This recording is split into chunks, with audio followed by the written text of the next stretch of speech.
Do you want to meal prep with me? Let's meal prep. This week we're having chicken soup, Cuban picadillo, and pork chops, and I'm also making some beans to go with the pork chops.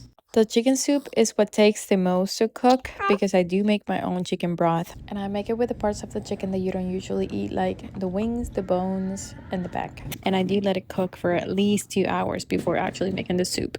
This recipe was given to me by my mother-in-law. I'm honestly not really sure if it's Mexican, Cuban, but I have been giving it my personal touch, so I can add Colombian to that list. By the way, the longer you let the chicken broth simmering, the better it will taste.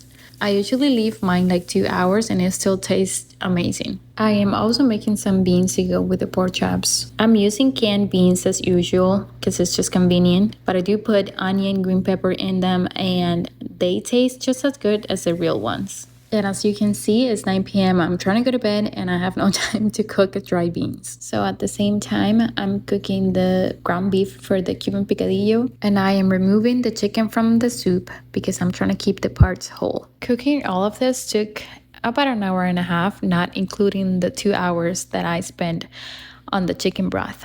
But it saves me so much time during the week, time that I can actually spend with my babies. This is the only way that we don't eat so much takeout. And also, we're eating fresh food or what it feels like fresh food every single day. I'm also trying to leave these pork chops marinated. They don't really take long to cook. Just make sure for them to be a little bit room temperature before cooking them. So the chicken soup and the picadillo made basically 2 meals each. And I usually try to split them throughout the week so to not feel like that we're eating the same thing too many days in a row.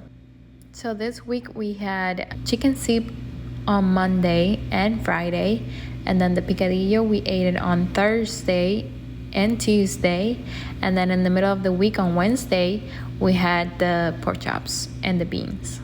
And trust me, the soup tasted even better the second day we had it. And that's it. 5 days of meals.